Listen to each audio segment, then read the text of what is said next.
The massive council chamber stretched across the space station like a small city. Thousands of alien beings filled the seats, their voices creating a strange symphony of clicks, hums, and whistles. Ambassador Jinho stood alone at the center podium, his hands clasped behind his back. His face showed nothing, though his heart was heavy. The council leader, a tall creature covered in shimmering blue scales, raised one clawed hand. The room fell silent. His voice boomed through the translation devices everyone wore. The species called humanity has broken our laws. They built weapons during peacetime. Big weapons. Weapons that can destroy whole planets. This cannot be allowed. The punishment is expulsion from the Galactic Union. Humans must leave all Union space within 10 days. They cannot trade with us for 50 years. Around the chamber, aliens nodded and made sounds of agreement. Some were laughing. The insect-like Clith clicked their mandibles in amusement. The floating gas beings called Nurax pulsed with satisfied colors.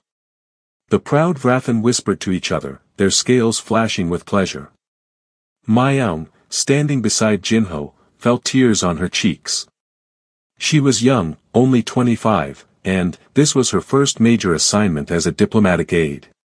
She had believed in the Union. She had believed humans and aliens could work together as equals. Ambassador, she whispered, her voice shaking. This is wrong. We helped build half the stations in this sector. Our doctors saved billions of their people. Our engineers designed their transport systems. How can they just throw us out? Jinho put a gentle hand on her shoulder. Quiet now, he said softly. Let them have their moment. The council leader looked down at Jinho with obvious satisfaction. Do you accept this judgment, human? We accept, Jinho said clearly. Humanity will leave Union space as ordered. We will be gone within 10 days. And, these weapons you built in secret? Another council member asked. These planet killers? They will leave with us, Jinho replied. According to Article 12 of your own expulsion laws, we can take our property when we go. A Clith delegate made a chittering sound that the translator rendered as laughter. Let the primitives keep their toys. What harm can they do out in the darkness alone? More laughter rippled through the chamber. The Vrathan counselors exchanged knowing looks. The Nurax shifted colors and patterns that meant amusement. Jinho gathered his papers slowly. He took his time, making sure each document was properly aligned. Myoung wiped her eyes and tried to stand tall beside him. Together, they walked toward the exit. It was a long walk. The chamber was enormous, and their footsteps echoed on the polished floor. As they passed row after row of alien delegates, Myoung heard the whispers and saw the smirks.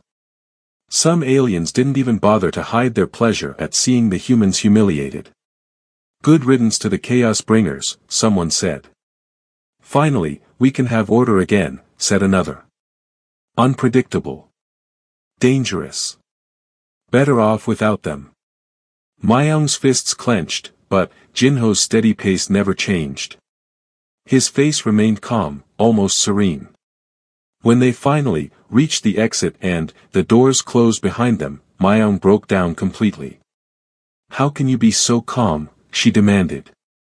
They just destroyed everything we worked for. 20 years of partnership, gone. Because they're afraid of us. Because we think differently than they do. Jinho led her to a bench in the corridor outside. The walls here were transparent, showing the vast darkness of space beyond. Hundreds of human ships were visible in the distance, already gathering for the exodus. Myoung, Jinho said quietly, do you know what those weapons really are? The ones they're so afraid of? She shook her head, still crying. They're not weapons at all. They're terraforming devices. They can take a dead rock of a planet and make it livable in 6 months. We built them to create new homes for everyone in the Union. We were going to announce them next month as a gift. Myoung stared at him. But, Then, why didn't you tell them? Why didn't you explain? Jinho smiled sadly. We tried. 3 times over the past year, we requested permission to present our terraforming project. 3 times, we were told to wait. They didn't want to hear about human innovations. We make them uncomfortable. We solve problems in ways they don't understand. We ask questions they think are stupid. We combine ideas that they think should stay separate. So they saw the energy readings from our tests and assumed the worst, Mayang said, understanding dawning. Exactly. And, when we tried to explain, they didn't believe us. In their minds, humans are primitive. Chaotic. Too young to have anything valuable to offer. So obviously, if we're building something powerful, it must be a weapon. Mayang looked out at the gathering fleet. What happens now? Now. Jinho stood up, straightening his jacket. Now we leave. We take our engineers, our doctors, our teachers, our artists. We take our ideas and our innovations. We take everything we've built into their systems over the past 20 years. But, they have their own engineers. Their own technicians. Jinho's smile grew wider. Do they? Or do they have people who learn to push buttons in the right order? People who memorize procedures without understanding principles. People who never asked why things work, only how to operate them. The first seeds of understanding began to grow in Mayang's mind. You're saying. I'm saying, Jinho interrupted gently, that in about 3 days, when our people are gone and our ships have left, the Galactic Union is going to discover something interesting. They're going to learn the difference between running a system and understanding it. He pulled up a data pad and showed her a file marked classified. Every human working in Union space has the same orders. We leave everything exactly as it is. We don't sabotage anything. We don't break anything. We simply stop maintaining it. Stop fixing the little problems. Stop making the creative adjustments that keep complex systems running smoothly. Mayang's eyes went wide as she scrolled through the file. It contained estimates, projections, timelines. Oh my God. The station's life support depends on a recycling system that needs constant adjustment. The hyperlane beacons require weekly recalibration using mathematics that only humans understand. The medical synthesizers use compounds that we developed and only we know how to produce. Now you understand, Jinho said. The council thinks they're getting rid of a dangerous, primitive species. What they're actually doing is cutting out the heart of their civilization. And, when they realize... Jinho looked out at the stars. Then, we'll see if they're capable of learning humility. Come on. We have a lot of work to do before we leave. We need to make sure our people get home safely. As they walked toward the docking bay, neither of them looked back at the council chamber. Behind them, the aliens were still celebrating their victory, completely unaware that everything was about to change. The council had smirked as the humans left. They had no idea what was coming. Captain Daehoon watched the screens on his ship's bridge with tired eyes. The UES Indomitable was one of 300 colony ships leaving Union space today. On the view screen, he could see dozens of other human vessels, all loaded with families, equipment, and 20 years of memories. Sir, we're receiving a transmission from Cliff Border Patrol, said Commander Hyojin. She was his second in command, and they had served together for 12 years. They're demanding we stop for inspection. Daehoon rubbed his face. They had been traveling for 6 hours already. The entire fleet was exhausted. We already sent them our cargo manifests. 3 times. What more do they want? Hyojin's jaw tightened. I think they want to remind us who's in charge one last time. 6 massive Cliff warships appeared on the screen, blocking their path. Each one was enormous, bristling with weapons. The Cliff were insect-like beings who loved showing their military power. Their ships were designed to intimidate, all sharp angles and dark metal. "Sir, their weapons are active," reported the tactical officer. "That's a violation of safe passage laws. Who are we going to complain to?" Daehoon said bitterly. "We're not part of the Union anymore. We have no rights here." He took a deep breath. "Send a message to all ships in the convoy. We submit to inspection. Full cooperation. No arguments, no resistance." The inspection was humiliating. Clith soldiers in environmental suits swarmed through the Indomitable and every other ship. They moved through corridors, opened cargo containers, and searched personal belongings. They were looking for contraband, they said. Anything valuable that humans might be stealing from Union space. Daehoon stood in his own cargo bay and watched as a Clith soldier confiscated a small wooden box from a crew member named Yunji. She was crying silently. "What's in the box?" Daehoon asked quietly. "My daughter's baby teeth," Yunji whispered. "I kept them in this box. It's made from oak wood from Earth. The soldier says the wood contains rare minerals and it's Union property." "It's a box of baby teeth," Daehoon said to the Clith soldier. The alien's compound eyes glittered with something that looked like pleasure. "Organic material containing trace elements native to Union space. Contraband." He took the box and moved on. Yunji broke down completely.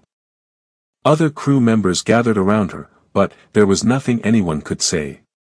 This was happening all over the fleet. Wedding rings confiscated because they contained metals mined in Union space.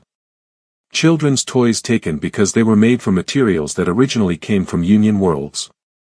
Even clothing was being seized. 8 hours later, the Clith captain finally appeared on Daehoon's view screen. The alien was clearly enjoying himself. "You are cleared to proceed, human. Enjoy your exile in the darkness." The transmission cut off. Slowly, the Clith warships moved aside, leaving a narrow corridor for the human fleet to pass through. As the Indomitable crossed into neutral space, the bridge crew let out a collective breath. They were finally free of Union territory. Finally, safe from the casual cruelty of beings who saw them as inferior. Hyojin approached Daehoon's command chair. Her voice was low, meant only for him. "Sir, the crew is asking questions. They want to know if it was worth it. Everything we lost. Everything we're leaving behind." Daehoon was quiet for a moment. Then, he pulled up a file on his personal terminal. It was heavily encrypted, invisible to any external sensors. The file was labeled Project Aegis. "Commander, do you know the old human saying about revenge?" he asked. "Revenge is a dish best served cold," Hyojin replied. "We're about to serve it frozen." Daehoon opened the file. Inside was a detailed analysis of every system humans had helped build in Union space. Power grids. Medical facilities. Transportation networks. Communication systems. Food production. Water purification. Everything. And, beside each system was a timeline. How long it would run without human maintenance. How long before small problems became big problems? How long before the Galactic Union realized what they had lost? 7 days, Hyojin read from the screen. That's how long Gateway Station 7 will last before major systems start failing. That's optimistic, Daehoon said. I give it 5. Behind them, as the last human ship crossed into neutral space, something happened. Gateway Station 7, the massive hub where the Council had expelled humanity just 10 days ago, experienced its first power fluctuation. It was small. Barely noticeable. The aliens on board didn't even realize it had happened. But, it was the beginning. In the engineering section of Gateway 7, a Vrathan technician named Thorkus stared at a control panel in confusion. A warning light was blinking. He checked his manual, the one written by human engineers before they left. The manual said to adjust the power flow compensators and reset the plasma regulators. Thorkus did exactly what the manual said. The warning light went off. Problem solved. Except it wasn't solved. The manual was written for humans, who understood why those adjustments worked. Thorkus had just followed instructions without understanding the underlying principle. And, because he didn't understand, he didn't notice that the adjustment he made would cause a different problem in another system 12 hours later. This was happening all over Union space. Aliens were following procedures without understanding them. They were pushing buttons in the right order but didn't know why that order mattered. They were maintaining systems the way you might maintain a car when you don't know how engines work. It would be fine for a while. Maybe days. Maybe weeks. But, eventually, something unusual would happen. Something not covered in the manual. And, when that happened, the aliens would need to actually understand the system to fix it. But, the humans who understood were gone. Daehoon watched his crew as they guided the Indomitable through neutral space. They looked defeated. They looked like people who had lost everything. And, maybe they had. But, they were also heading toward a new beginning. 3 new worlds that they would build from scratch. Worlds where they could be themselves without apology. "Sir, we're receiving a transmission," reported the communications officer. "It's from Ambassador Jinho." Jinho's face appeared on the screen. He looked tired but satisfied. "Attention all fleet vessels. We have successfully evacuated all human personnel from Union space. 20 billion people, transported safely. 0 casualties. I want to thank every captain, every crew member, every family for their patience and courage during this difficult time." He paused, and a small smile crossed his face. "I also want you to know that every human who worked in Union space followed their final orders perfectly.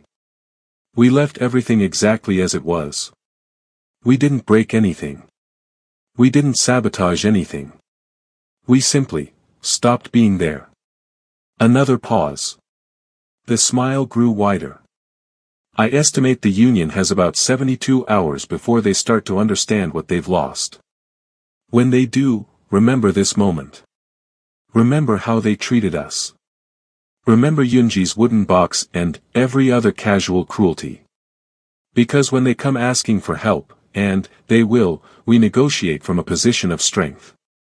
The transmission ended. Around the bridge, crew members looked at each other with new understanding. They weren't defeated refugees.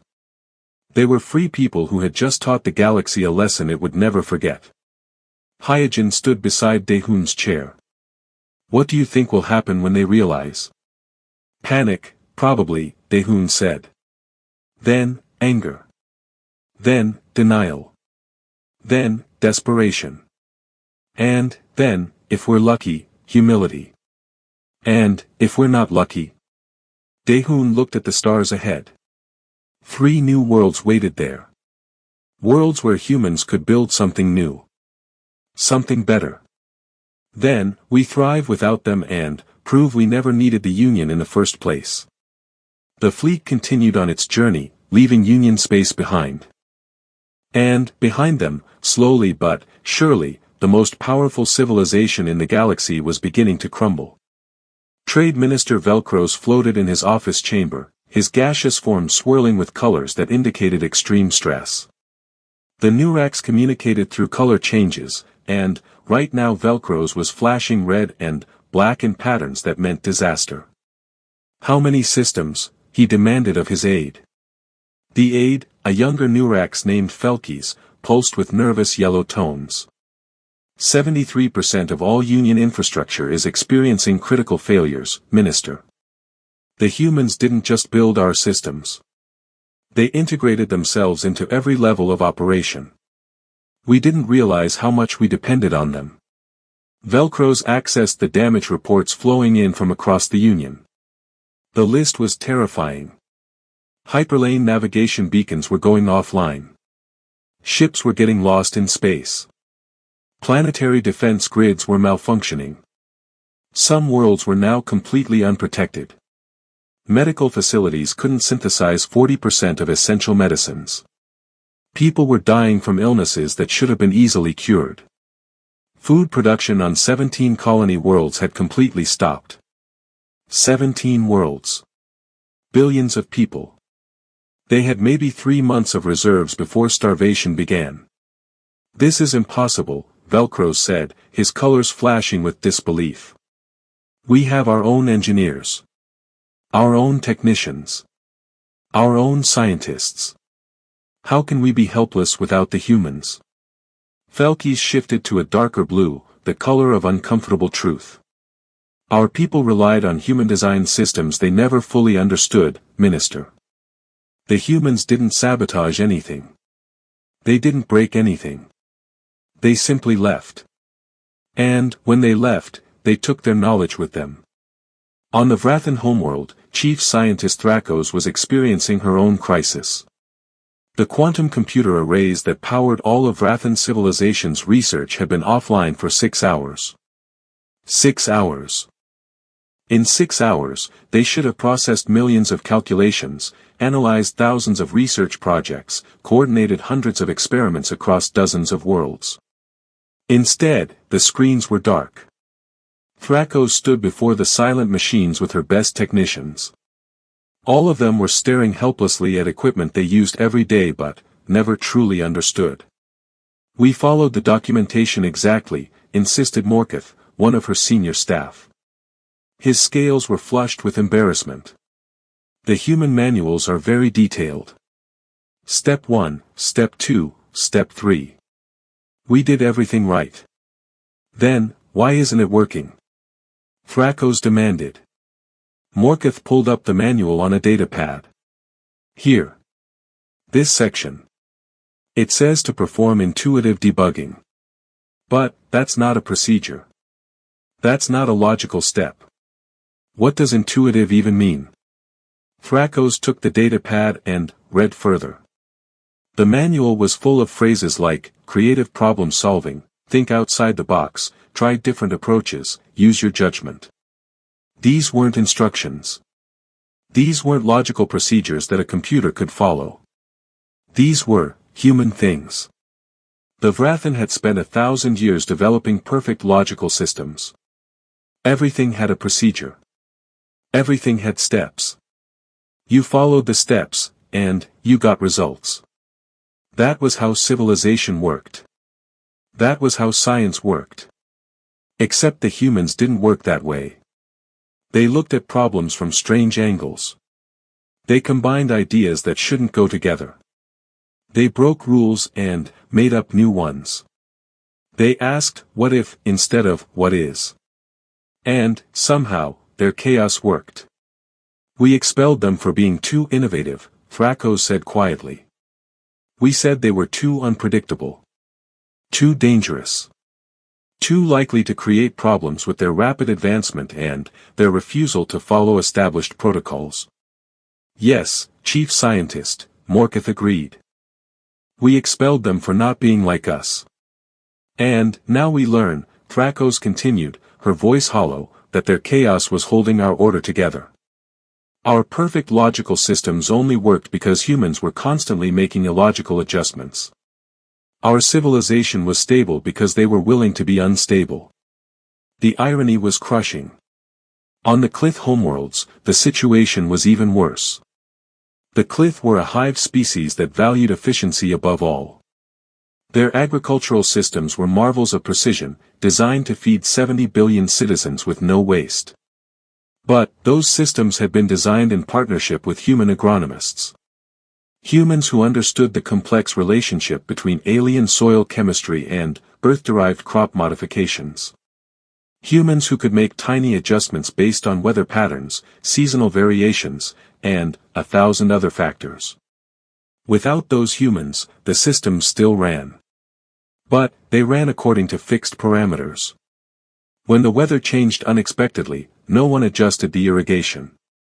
When soil conditions shifted, no one modified the nutrient mix.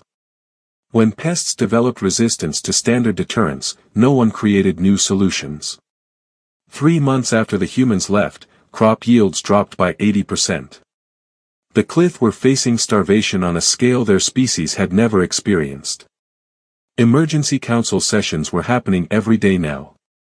The massive chamber that had echoed with laughter at humanity's expense was now filled with desperate voices and angry accusations. "This is extortion," screeched a Clith delegate. "The humans deliberately made us dependent on them. They planned this." "Investigation shows otherwise," Velcro's replied, his gaseous form pulsing with weary colors. "Records indicate that humans offered to train our people in their techniques multiple times over the past 20 years. We refused every time. We believed our own methods were superior. We saw no need to learn from a species we considered primitive." A Nurax counselor swirled with angry red tones. "They should have forced us to learn. They should have insisted." "Why?" asked a small voice from the back of the chamber. It was a Vraxton delegate, one of the smaller species rarely heard in council debates. "Why should they have forced us? We were the ones who were arrogant. We were the ones who assumed we knew better. We treated them like servants, not partners. This disaster is our fault, not theirs." The chamber fell silent. No one wanted to admit it, but everyone knew it was true. The council leader, the same Vrathan who had smirked while expelling humanity, looked older now. His scales had lost their luster. His voice was tired. "We summon them back. We issue a formal pardon. We restore their union membership with full privileges. We have no choice." "And, if they refuse?" someone asked. "Then, we beg," the council leader said simply.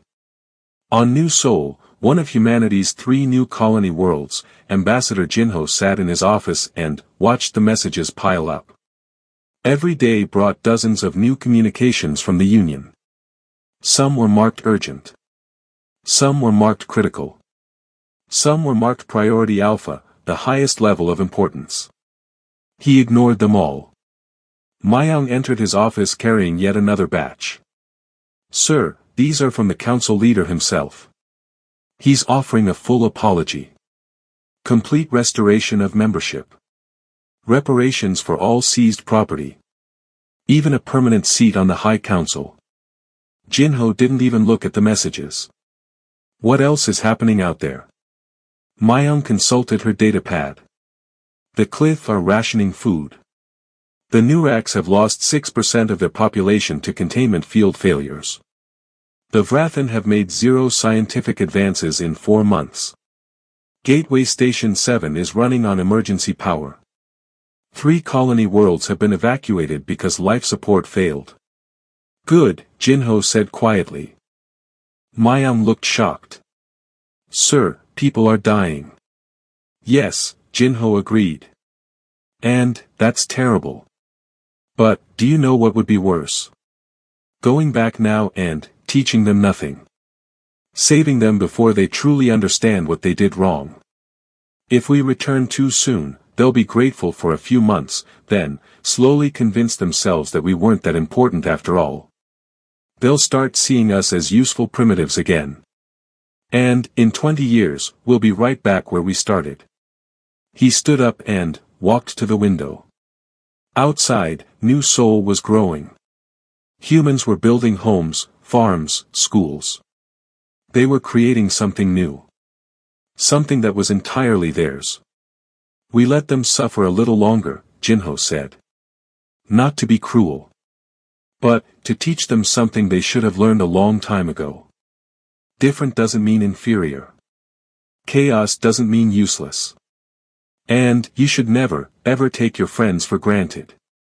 Mayang understood. "How long do we wait? Until they're ready to listen. Really listen. Not just to hear what they want to hear, but, to actually change." In the dark of space, the Galactic Union was learning a lesson it would never forget. 6 months had passed since humanity's expulsion, and the Galactic Union was dying. The collapse was happening everywhere at once, in ways both dramatic and subtle. On some worlds, it was obvious and immediate. Power grids failed, plunging cities into darkness. Life support systems shut down, forcing evacuations. Transportation networks stopped working, stranding millions of beings far from home.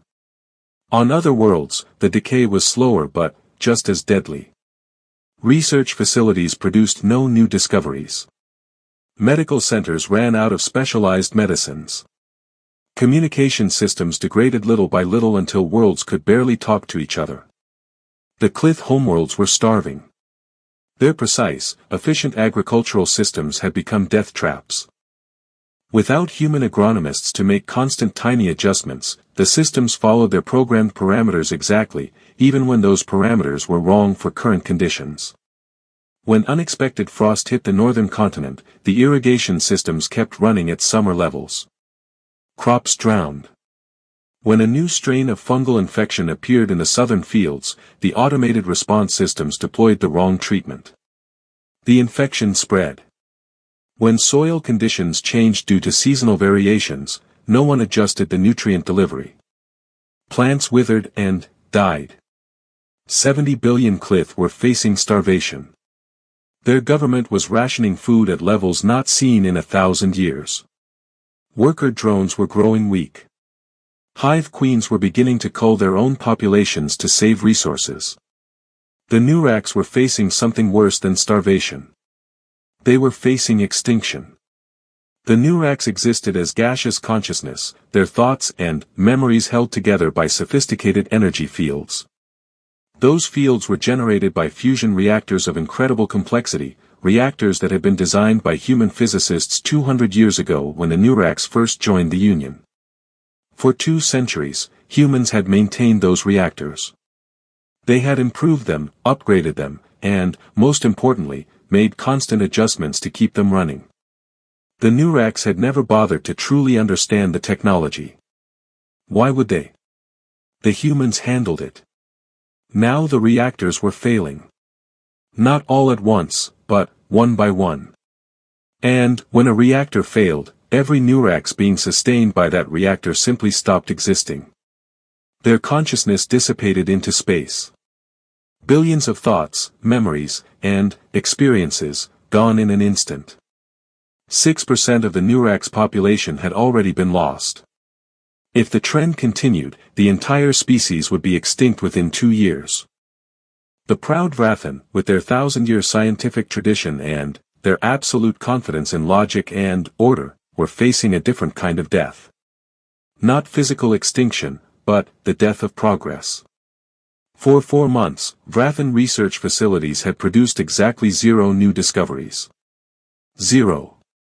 In 4 months, they hadn't invented a single new technology, solved a single new problem, or answered a single new question.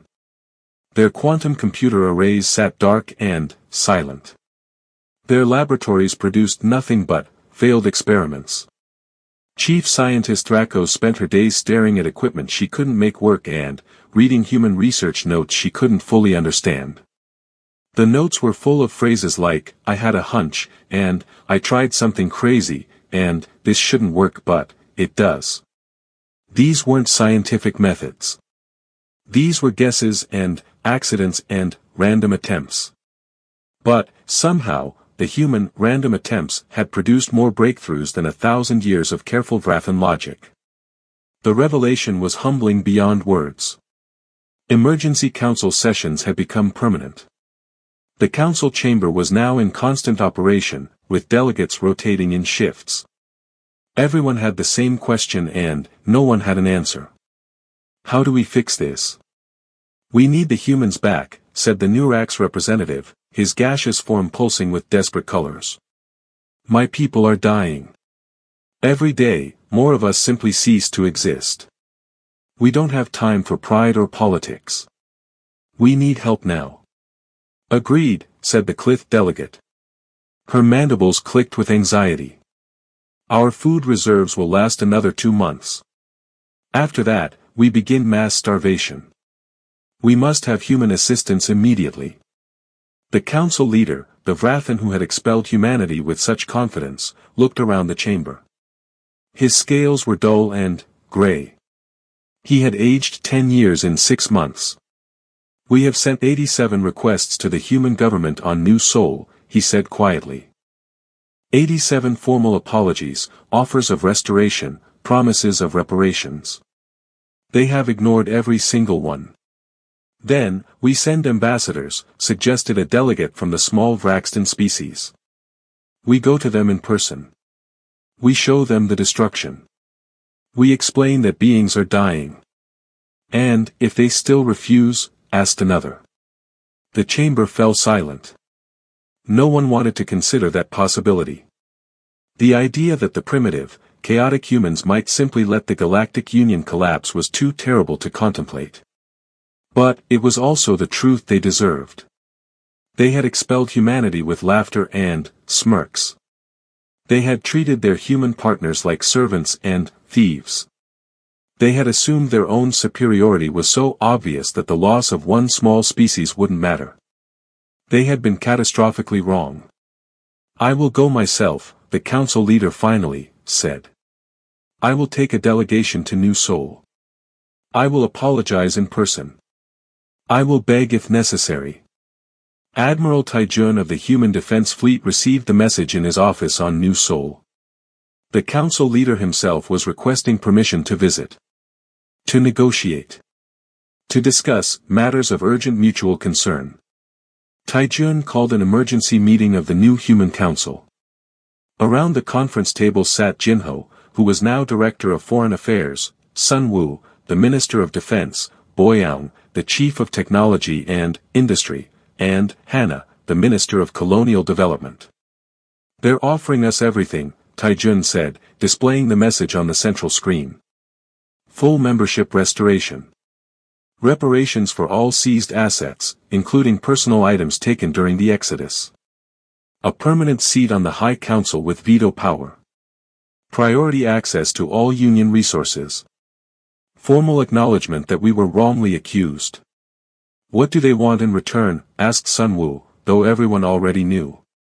Technical support. Training programs. Shared research initiatives. Infrastructure maintenance. Taijun paused. They want us to save them. Boyang, who had watched Clith soldiers confiscate her life's work during the Exodus, spoke softly. Do you remember what they called us? Primitive. Chaotic. Too dangerous to remain in civilized space. They laughed when we left. I remember, said Hannah. I remember families crying because their children's toys were taken. I remember old people losing heirlooms that had been in their families for generations. I remember the smirks. Jinho listened to them all, then spoke.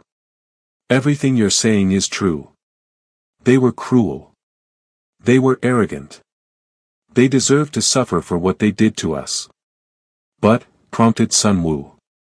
But, Jinho continued, we're better than they are. That's the whole point. We don't let billions of innocent beings die because their leaders were stupid and mean. We don't punish children for the sins of their governments. We don't become the monsters they thought we were. He stood up and walked to the window, looking out at the growing colony. We accept their invitation. We send a delegation. But, we do it on our terms. We teach them what they should have learned a long time ago. And, we make sure they never forget this lesson. The vote was unanimous. 3 days later, a message went out to the Galactic Union. It was short and simple. Humanity accepts your request for negotiations. A delegation will arrive at Gateway Station 7 in 1 week. Prepare to discuss not just restoration of membership, but reformation of the Union itself. The old ways are over. If you want our help, you will earn it. On Gateway Station 7, running on emergency power and barely functional systems, the message was received with tears of relief. The humans were coming back. They would be saved. But, some beings, the wiser ones, understood that salvation would come with a price. The humans weren't coming back as grateful subjects or useful servants. They were coming back as equals who demanded respect. The galaxy was about to change forever. The human delegation's arrival at Gateway Station 7 was nothing like their departure 6 months ago. This time, they weren't defendants being expelled in shame. This time, they were saviors, and everyone knew it.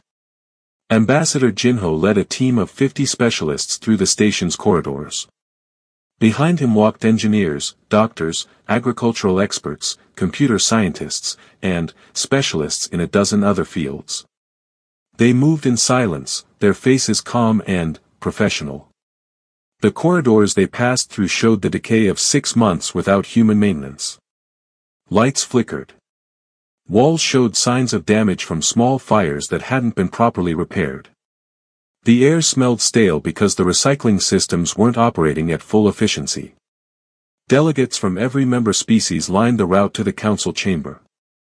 They watched the humans pass with expressions that ranged from relief to shame. Some reached out as if wanting to touch them, to confirm they were real. No one spoke. No one dared. The council leader stood at the entrance to the chamber, waiting. The proud Vrathan who had smirked while expelling humanity now looked broken. His scales were gray and dull. His posture showed defeat. Ambassador Jinho, he began, his voice trembling slightly. On behalf of the Galactic Union, I extend our deepest, save it, Jinho interrupted, his voice cold but not cruel. We're not here for apologies. We're here to discuss terms. The chamber fell absolutely silent. Beings who had lived for centuries and made decisions over decades had never heard such directness in this formal space. Several delegates stepped back, shocked. Jinho walked to the center of the chamber and activated a holographic display. Here's what humanity offers. Complete technical support for all critical systems. Training programs for all member species who want to learn. Shared research initiatives. Resumption of infrastructure maintenance. Medical assistance. Agricultural support. Everything you need to rebuild. Relief washed visibly through the assembled aliens. Some began to make sounds of gratitude. But Jinho wasn't finished. Here's what humanity requires in return. The hologram shifted, showing a new document. It was called the Human Compact. First, Jinho said clearly, the Galactic Union formally acknowledges that humanity's innovation and creativity are not flaws to be controlled but strengths to be respected. All species develop differently.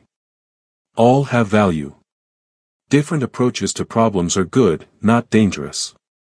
He paused, letting that sink in. Several delegates nodded slowly. The Vrathan Council leader closed his eyes. Second.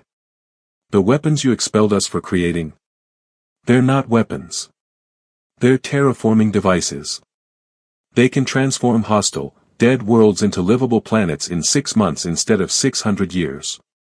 We built them to expand living space for all Union species.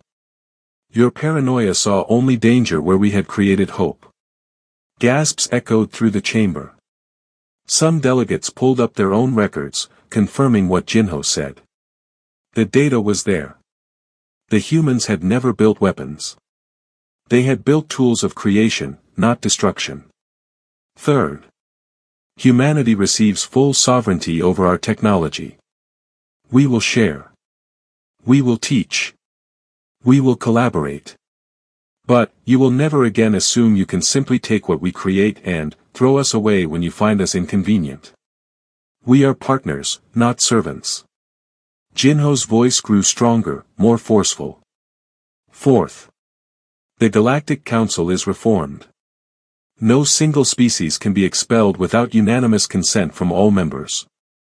And, all decisions must consider how they affect every member race, not just the powerful ones.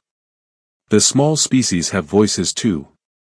Several smaller species delegates made sounds of approval. They had been silent witnesses to humanity's expulsion, unable to speak against the larger powers. Fifth and final.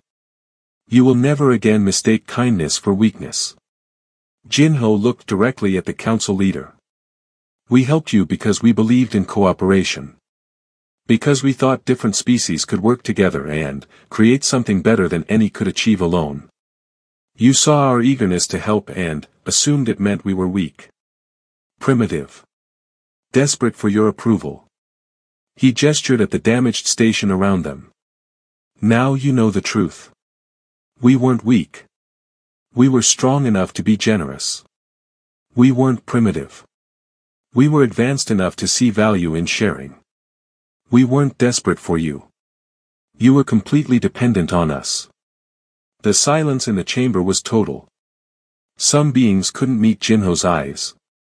Others stared at him with new understanding and, perhaps, new respect. The council leader finally spoke. His voice was barely a whisper. And, if we refuse these terms? Sun Wu, standing beside Jinho, smiled for the first time since entering the chamber. Then, we leave. Again. And, this time, we take our training manuals with us. We delete our documentation. We erase our research notes. You'll be left with equipment you can't use and problems you can't solve. That's blackmail, someone said weakly. No, Jinho corrected. Blackmail is forcing you to do something wrong by threatening harm. We're offering you help in exchange for respect. That's called a fair deal. The vote was called. It was unanimous. Every species, even the proud Vrathan and the militant Cliff, accepted the human compact. 3 months later, the transformation was visible everywhere. On the Cliff agricultural worlds, human agronomists worked side by side with Cliff farmers. But, they weren't just fixing problems. They were teaching. Explaining. Showing the Cliff not just what to do, but why it worked.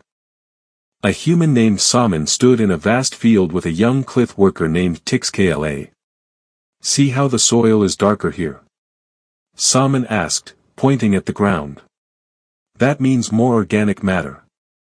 Which means you need less fertilizer, not more. The manual says to apply standard amounts, but the manual can't account for every variation. You have to look. You have to think. You have to adjust. Tixkala's mandibles clicked thoughtfully. But, that's not efficient. If every worker has to think and adjust, it takes more time. Does it? Salmon asked. Look at your yields from when you followed the manual exactly. Now look at the fields where we've been making adjustments. Which is producing more food? Tixkla checked her datapad. The adjusted fields were producing 30% more. I see, she said slowly. Efficiency isn't just about following rules quickly. It's about getting the best results. Now you're learning, Salmon said with a smile. On the Nurak's homeworld, human physicists were working around the clock to stabilize the failing containment reactors.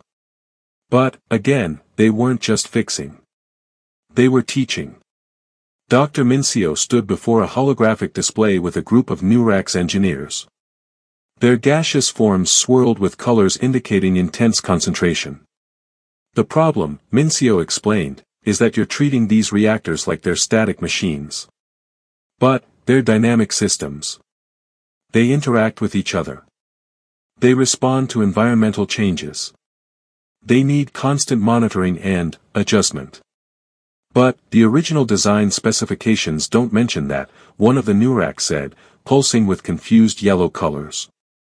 Because the human engineers who designed them understood it intuitively, Mincio said. They knew that complex systems need flexibility. They built in adjustment parameters and assumed future operators would use them. But, you never did. You just ran the reactors at default settings. She pulled up a simulation. Watch what happens when I adjust the field strength by 0.3% in Reactor 7 to compensate for the solar wind variation we're experiencing today. The simulation showed the entire network stabilizing, becoming more efficient. 0.3%, the Nuraks repeated. That's such a tiny change. Tiny changes make huge differences in complex systems, Mincio said. That's what we're trying to teach you. Don't just follow the manual. Understand the principles.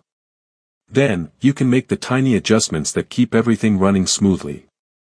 On the Vrathan homeworld, the transformation was even more profound. Chief Scientist Thrako stood in her laboratory with Dr. Jae-min, a human research specialist. "I still don't understand how you do it," Thrakos admitted. "Your research notes are full of random attempts and lucky guesses. That's not science. Science is careful, logical experimentation." Jae-min laughed. "Is it? Let me show you something." He pulled up a famous Vrathan discovery from 300 years ago. "This breakthrough in fusion technology. Your records say it came from careful, logical progression through a planned research program. Is that true?" Thrakos examined the records. "Yes. Absolutely. We followed a clear experimental protocol. Now look at these notes from the human scientist who was consulting on the project." Jae-min showed her a different set of records. He suggested trying something that wasn't in the protocol. Something that didn't make logical sense. But, one of your scientists tried it anyway, probably just to prove it wouldn't work. And, it did work. That lucky guess is what led to your breakthrough.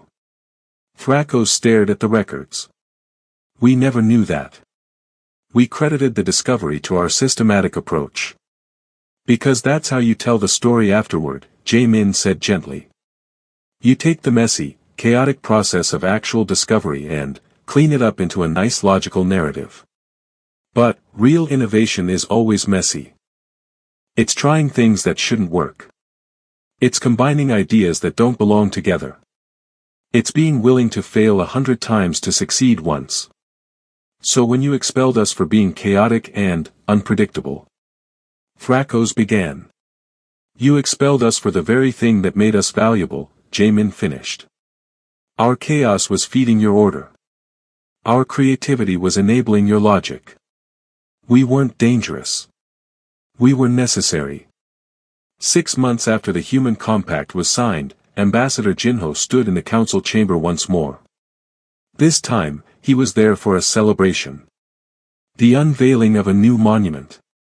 The monument stood at the chamber's center, where everyone could see it. It was simple. Just a black stone with words carved in every Union language. Never confuse different with inferior. Never mistake kindness for weakness. And, never, ever underestimate those you don't understand. The council leader stood beside it, his scales now bright and healthy again. "This monument will stand as long as this chamber exists," he announced. "So that we never forget what we almost lost. Not just human help, but the lesson that came with it." After the ceremony, Mayang approached Jinho. "Sir, do you think they've really learned? Or will they forget in a generation and become arrogant again?" Jinho watched as alien species mingled with human specialists, asking questions, sharing ideas, learning from each other. "Maybe they'll forget," he admitted. "Pride is a powerful thing. But, we'll be here to remind them. And, more importantly, we're not the desperate newcomers anymore. We're equals. Partners. If they forget that, we'll simply leave again. And, now they know they can't survive without us." He smiled. "But, I don't think they will forget. Some lessons are too painful to forget." The council had smirked when humans left, certain that the primitive species would fade into obscurity. They had no idea what was coming. They had no idea that humanity's strength was never in weapons or numbers, but in creativity, adaptability, and the stubborn refusal to give up. Now they knew. And the galaxy was better for it.